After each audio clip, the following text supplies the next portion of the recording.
Hi, I'm Tracy Higley, author of City of the Dead, and I'm here on location of the book at the Giza Plateau in Egypt, standing in front of the Great Pyramid of Khufu. First of all, I want to say hello to Kim and all your Windows visitors.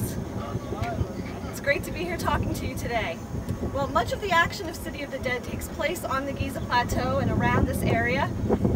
The Great Pyramid behind me is being built, and its architect and engineer Hemiunu is trying to keep this massive project on schedule.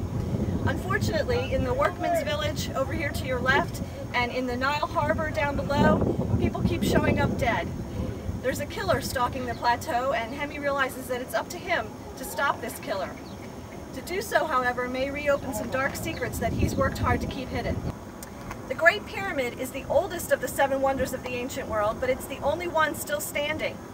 It's almost 500 feet tall, which means if you stood a series of 6-foot men on its stones, it would take 80 men to reach the top. It's not permitted to climb on the outside of it any longer, but I have climbed around the inside of it, and let me tell you, it is amazing.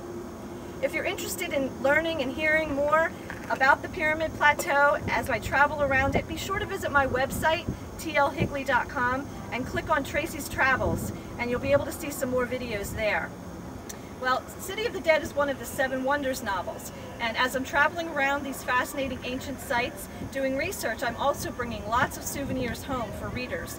So if you read City of the Dead and post a review on Amazon, be sure to let me know through my website, and I'll be happy to send you some souvenirs. So thanks again, Kim, for hosting me on your blog. And I also want to let your readers know that I have 5 free copies to give away of City of the Dead to the blog with the most comments on this post. So post a comment and you may win a free copy.